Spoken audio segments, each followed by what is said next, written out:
So I wanted to talk about the dream that I had where I was having a conversation with a monk.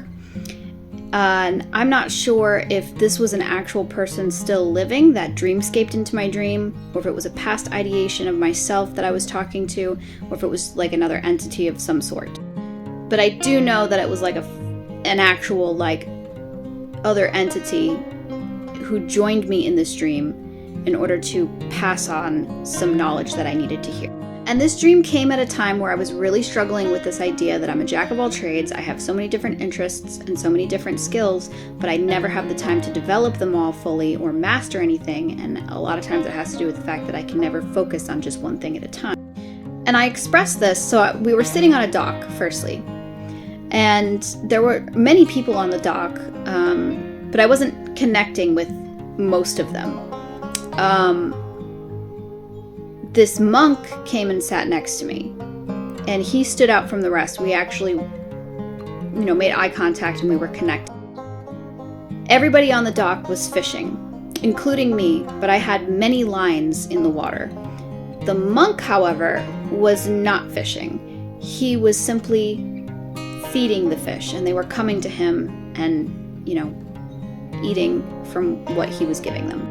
And I expressed to him this problem, I can't seem to figure out how to get really good at something, master something to the point where I can monetize it. Because at the root of this frustration really was the fact that I hadn't learned how to use my skills and my interests in order to be successful within the modern day idea of what success is, right? And it has to do with monetary or financial stability. And I just remember feeling like what he said next, I wasn't just supposed to be learning from the words, but from his actual actions, the behavior that he was modeling as he spoke.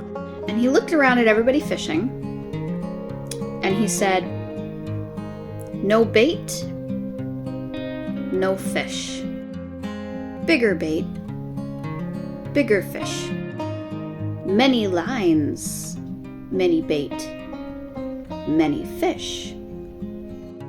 So from his words, what I could deduce is, even though I didn't have time to master, or the focus to master one thing, that would be indicated by bigger bait, bringing in bigger fish, I had many lines in the water, lots of bait in the water.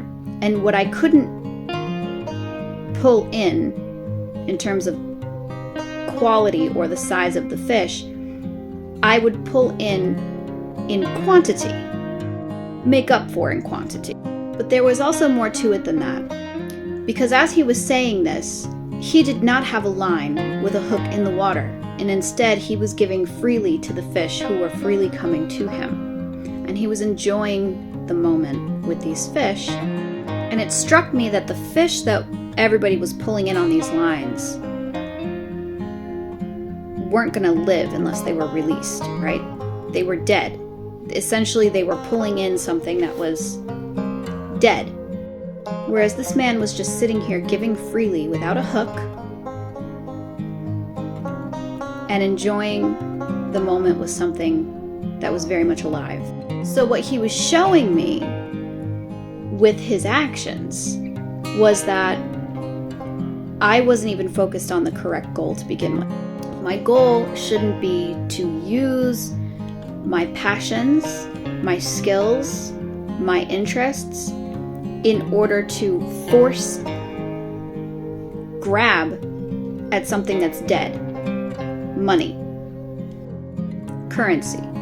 But instead I should be freely giving of my gifts. And I would then attract in the resources and things that I would need, and I would be able to just enjoy the moment with that true abundance that was very much alive and vibrant. It's kind of like the difference between people who, when they focus on manifestation and abundance, they're focused on pulling in money manifestations. And the difference between people who understand what true abundance actually looks like, and it has nothing to do with the broken system that we all have been born into and forced to comply with. And It may take time to adjust and figure it out, but we are stronger than that system, and we can force it to change if we just release that need to have a hook. We don't have to force anything. We don't have to manipulate or control anything. We don't have to work so hard in order to put food on the table. Everything that we need will be attracted in if we just freely give of our talents and our passions and our expression. And boy, is that actually a really tough and scary pill to swallow, because it takes an awful lot of faith in the universe, of faith that the universe does in fact conspire in your favor, and it does have your back, and it is going to catch you when you take that leap of faith.